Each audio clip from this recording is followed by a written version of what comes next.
What do you hope to bring back from Denver to Massachusetts? Actually, I have a question before that. Who's in charge in Massachusetts right now? That was my question, too. Are you guys worried about Tim Cahill running the show? Well, I believe Secretary of State Galvin is, at the moment, I think he's flying out, but actually the governor and I are flying back this afternoon to Massachusetts, and we'll be coming back on later tomorrow. So, and then I think the secretary's flying back out. So, and the governor is attending those funerals. Yeah, both of us will be attending the funeral Tuesday of Paul Conlon. The town of Mashpee had pretty devastating news with 2 soldiers killed in a matter of days. So, the governor and I attended the funeral of Dan McGuire, who was a Marine that was killed in Iraq, on Saturday, and then we have the funeral Tuesday for Paul Conlon, who was the Army soldier killed in Afghanistan.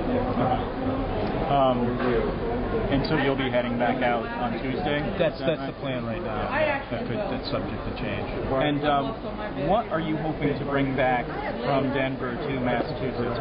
What do you hope to get here that will make an impact in Massachusetts? Well, certainly conventions are an opportunity for the party to show the country, kind of showcase the themes, the candidate, and the ticket, which is incredibly important because there's a whole,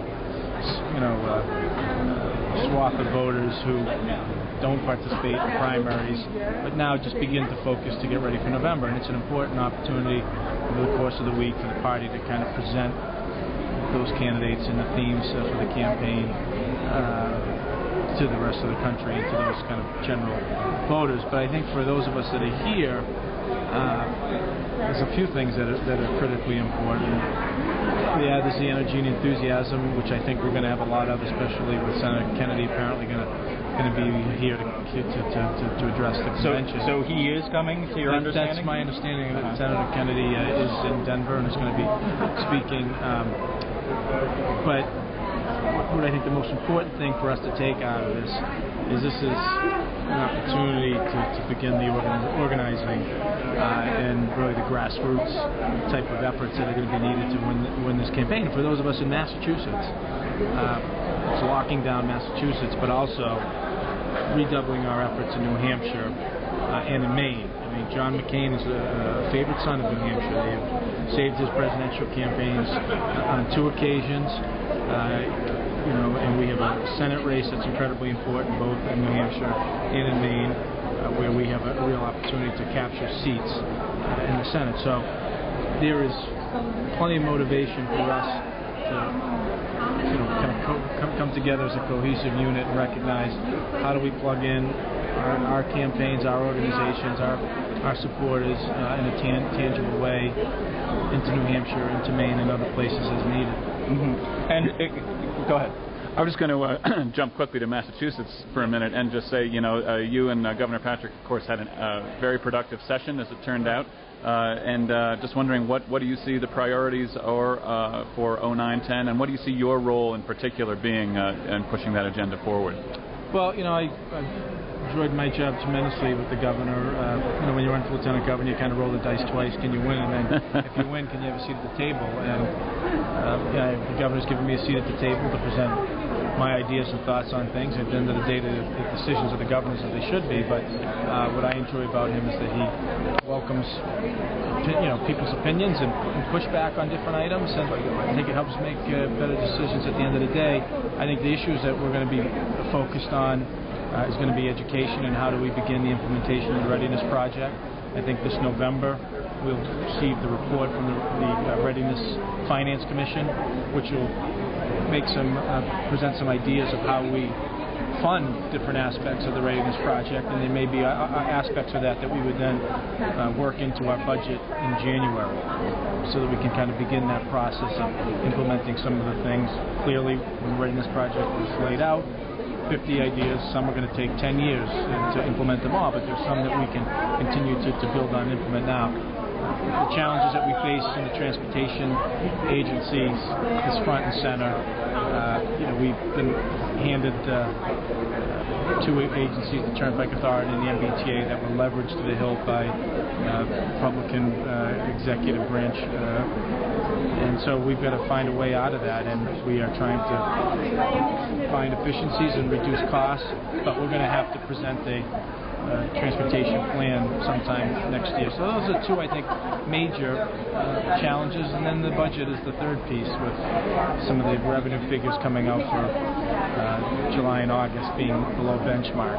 We're going to have to monitor that, and hopefully we won't have to go the route of NICE cuts, but that's something we have to be prepared to look at.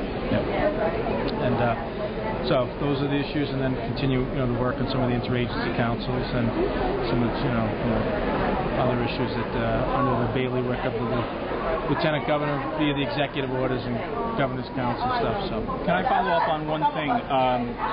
Recently, the Danbury Baskets was forced to walk back on the 9% pay increase for MBTA managers. And a lot of us sort of imagine, we hear the phrase quasi-independent agency as applied to the MBTA. How much control or how much influence does indeed the executive branch, as Bernard Cohen, as the governor, do you have over the MBTA and the way that they structure their finances, but also the way that they manage their day-to-day business? Well, I think we're having increasing control as we put members, as we appoint members to the different authorities, whether it be the MBTA or the Turnpike Authority. But clearly, as is evidenced by our plan to put the full faith and credit of the Commonwealth behind the Turnpike so that they can get out of that bad swapation deal, they need us. And at the end of the day, we all serve the same people. So I do think there has been increased cooperation, and something that hasn't gotten a lot of attention that I think kind of speaks to that increased level of cooperation is a year ago, we convened the Mass Mobility Compact. We had all the agencies that you're talking about, including Mass Aeronautics, the Port Authority, all signed this Mass Mobility Compact, and Secretary Cohen meets with the executive directors of all those agencies, including MBTA and MTA, about how we can coordinate our efforts. And just one, whole series of things that come out of that.